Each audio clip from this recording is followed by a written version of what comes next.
Hello and welcome to the Rabyd Atheist. I'm Rabyd, a former pastor turned atheist, now compassionate anti-theist. Welcome to my channel. Feel free to like or dislike the videos you see fit, so feel free to hit those buttons. Feel free to comment below, and I would appreciate it if you would subscribe to the channel and hit your notification bell for more content as it is released. You're also free to share my videos as much as you like, because the purpose of this channel is educational in regards to atheist and deconversion issues and any issues related to those issues. A hearty shout out to the Rabyd Nation. Join the nation by hitting that subscribe button, and if you want to become a paying citizen of the Rabyd Nation and a supporter of the channel in a more tangible way, just hit your join button and the options will be presented to you. Today is Sundays with the Rabyd Atheist for December 3rd, 2023. Sorry about that. Today I'm just kind of looking at comments. I also have some, personal and channel announcements in case you missed them with my personal video, but there's only one real comment that I wanted to deal with. This obviously a theist got on there and gave me like the laundry list of what theists like to post. The world's fine-tuned, complexity, DNA is complex, this is complex, all this other stuff. And I want to deal with some of that, the fine-tuning complexity stuff. And then I want to talk about the second part of the comment, which was morality, which I didn't, of course, we don't have any basis for morality if we don't have a God. And I want to debunk that a little bit too, because those are two other things. And then I have some personal things I just want to talk about, how I'm doing. In case you missed it on channel and personal news, I want to re-emphasize a couple things and point out some changes in my life that are going to affect the channel, because this is kind of a weekly recap, and there's going to be also some channel announcements as well. All right, so first, fine-tuning argument and complexity arguments. I've already dismissed the arguments based on fine-tuning and complexity and design. If you were to watch my Helping the Apologists playlist, I'll put that above my head, but in the Helping Apologists, I deal with complexity and design and all that stuff and why I don't buy that argument. And the reason I don't is because, to me, complexity doesn't speak of very good design. The design is a little bit poor.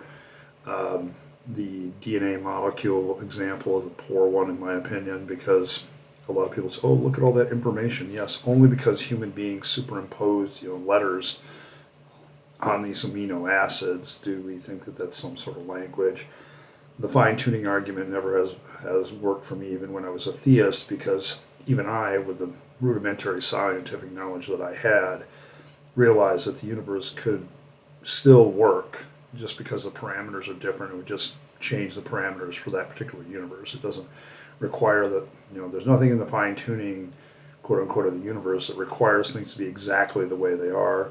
Probably the biggest one that people like to do, well, what about Earth? Earth is in the Goldilocks zone, and if it varies even a few thousand, and it's like, no, that's just not true. Come on, man. Mars is in the Goldilocks zone. The Earth routinely is farther away and closer to the sun every year, okay, by, literally millions of miles, I swear. Okay, and so this idea, this is all talking point trope, in my opinion, from like places like Answers in Genesis and all those guys, Ken Ham and all those guys. They've been doing this for years, and a lot of people buy into this, this argument that he sells, and that's what he's doing. He's selling an argument.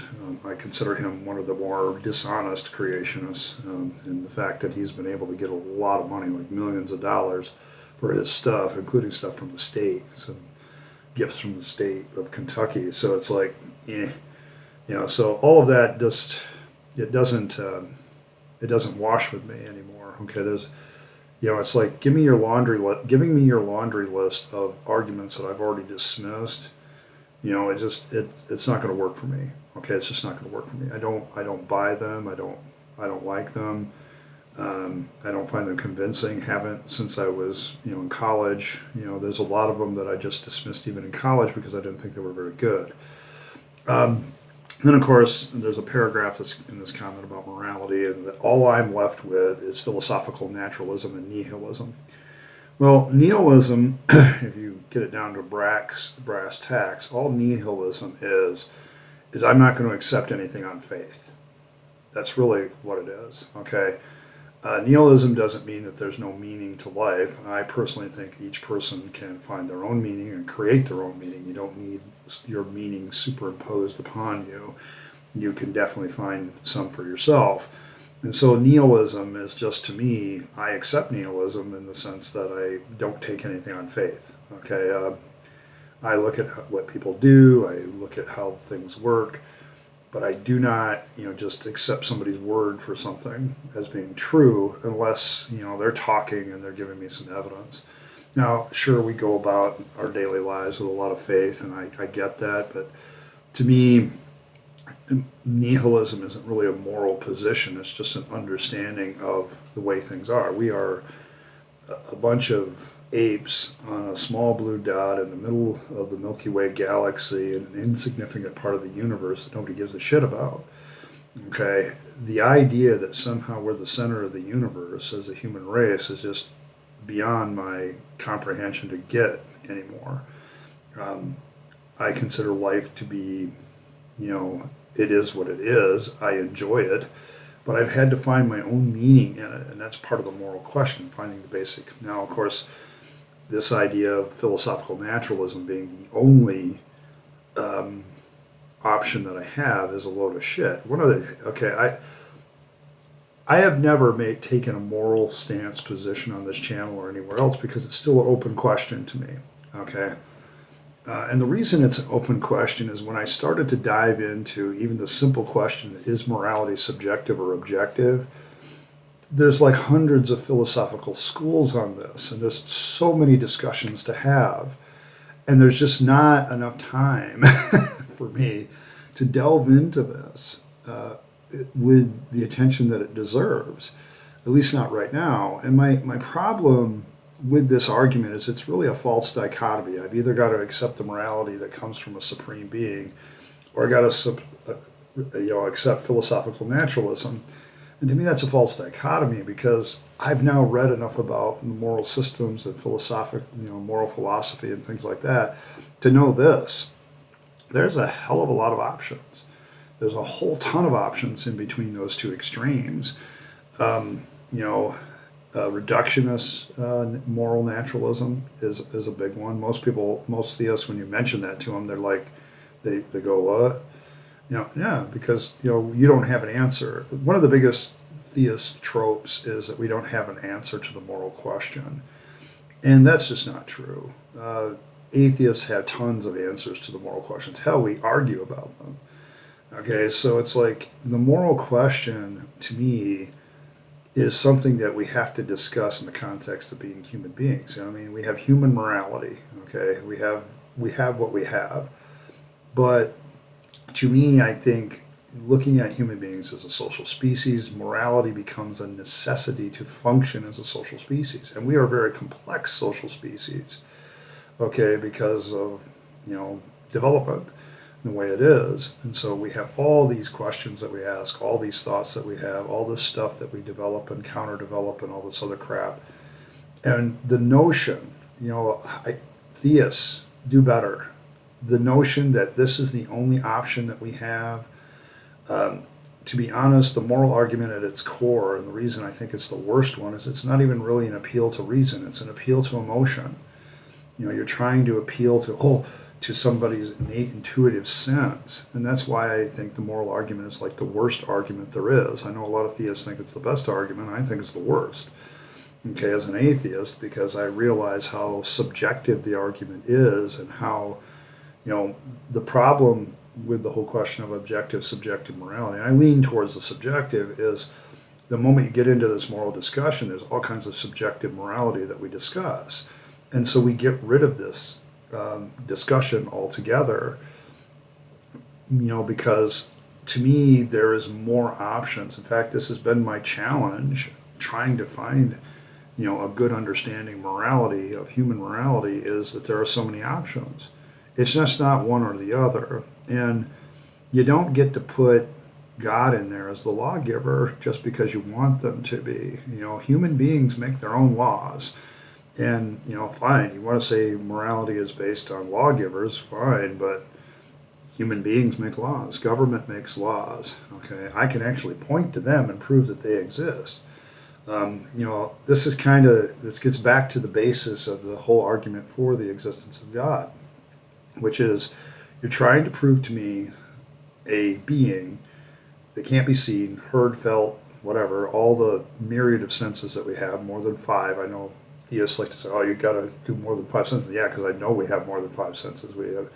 Just the sense of motion and things like that are other senses that we have beyond the five. There's, I think, 10 or 12 now that have been identified that we have of senses of our surroundings. So, even that argument that you theists give is old and tired, okay, because it's not even up to date. Okay, my point with these questions of God and morality and complexity and design and fine-tuning is atheists like myself, and I'm not even the best one at doing this, I'll openly acknowledge that. There are tons of atheists out there, from Apologia to Rationality Rules to R and Ra to a bunch of new ones, coming out. Vice Rhino has done this stuff, for literal years we've debunked this stuff. Okay, and what do you theists keep doing? You keep going to the same tired old well, somehow thinking that by magic, this time the argument's going to work. And that just doesn't work for me. Okay, I spent a lot of my theistic life trying to search for a new argument because none of these worked for me as a theist. Okay, I'm like, well, there's got to be some sort of proof for God, but none of these are it. Okay, and so I would go and do, other things.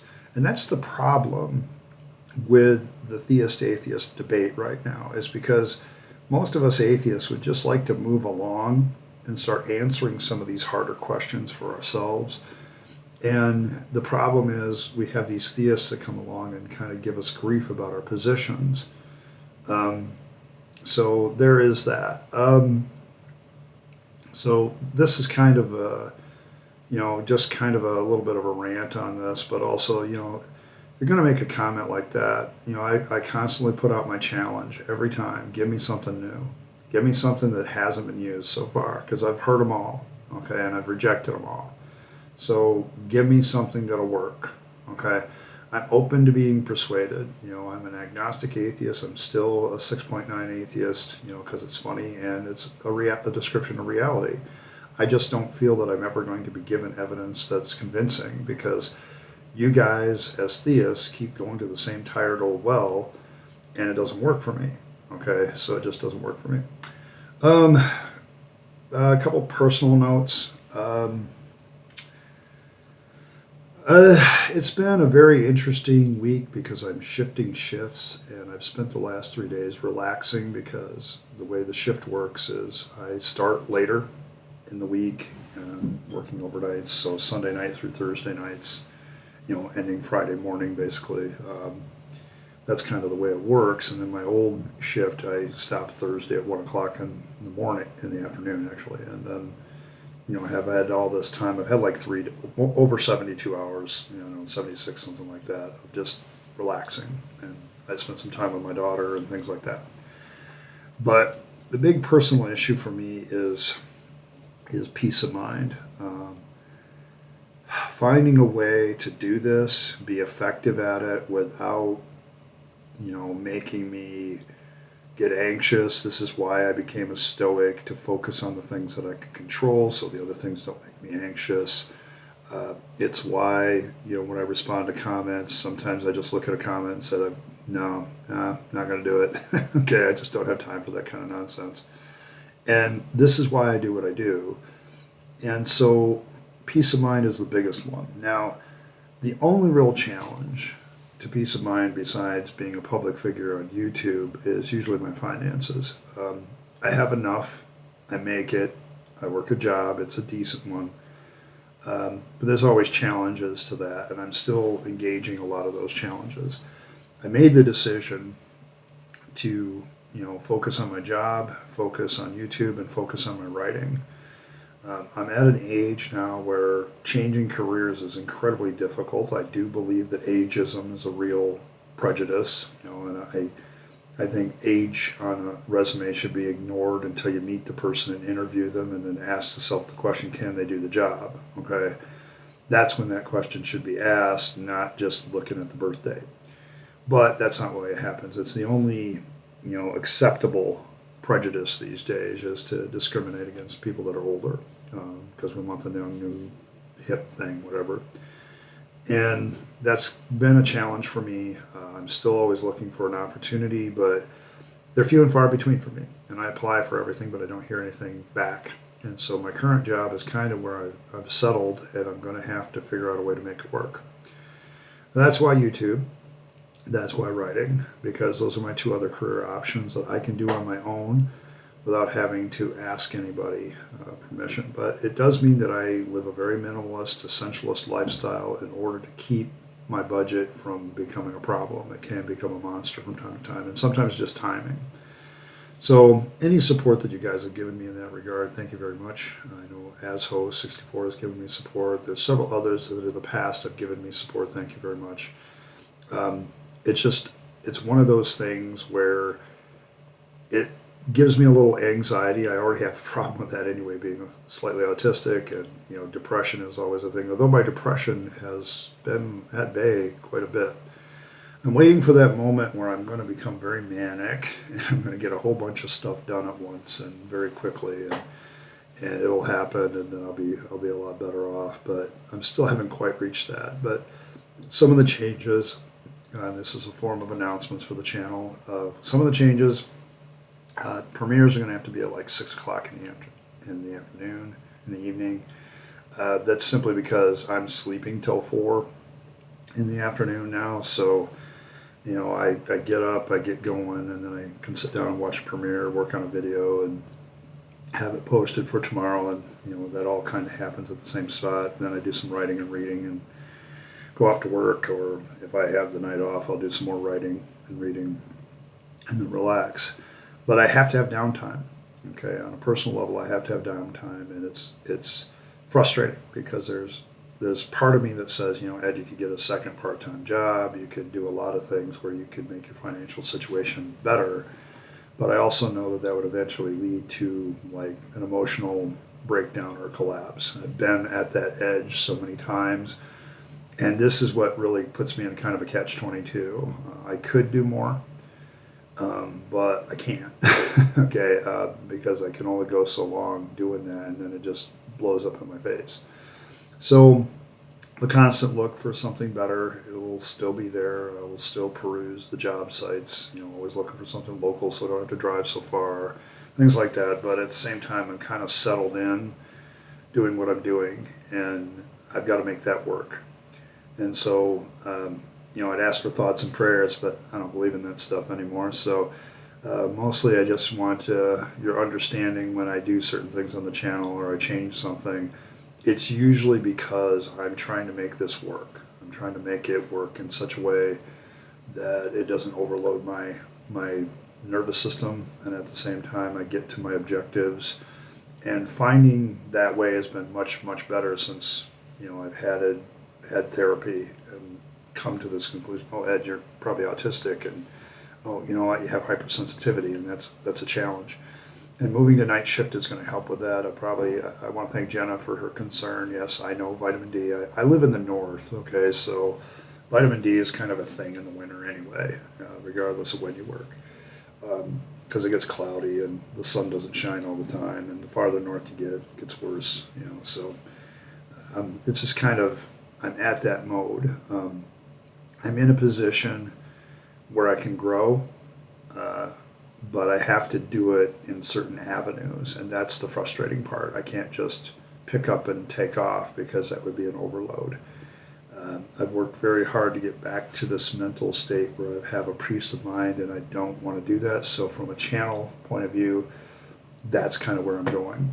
The other thing about the channel is I am considering a live broadcast, but I think I'll probably end up doing it Saturday, and that means this might be the last or next to last Sundays with the Rabyd Atheist, because if I can get that to work, then I would rather do a live broadcast on Saturday evening, knowing that I don't have to go to work, and I can give my attention to it and do that instead of a video, and then that's a little bit easier to do than one of these things. So I just want your consideration and your patience. I appreciate everybody who's supported this channel. We're going to continue to grow, continue to get where we want to go.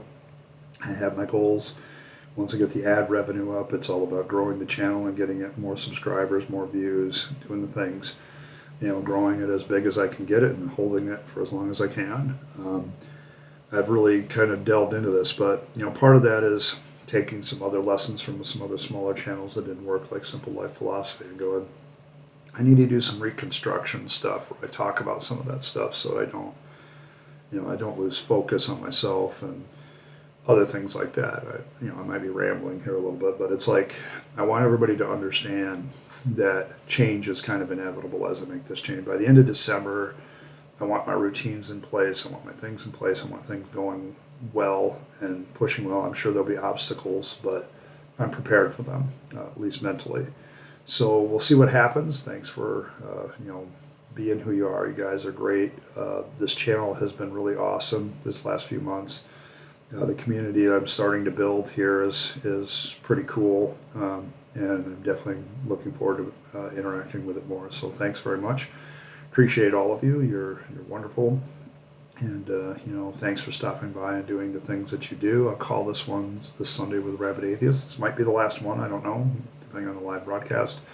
And that, of course, will change the schedule of videos during the week. So just hang in there. I'm actually also considering a day off because I'd need one from time to time, but just keep doing what you guys do. I appreciate if you like, share, and subscribe. You guys have been awesome. This has been a real wild ride, and we're getting very, very close to ad revenue. So just keep watching videos, and we'll get there.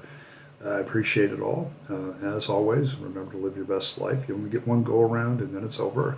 So don't waste your time, your money, your energy on the trappings of religion or faith, because that's a dead end. I speak from experience. And instead, give your time to the people you love and care for, and making this place a better world. Could always use a little bit more of a hand there. Thank you very much for doing all that you guys do in those regards. And once again, thanks for stopping by, and I'll catch you next time.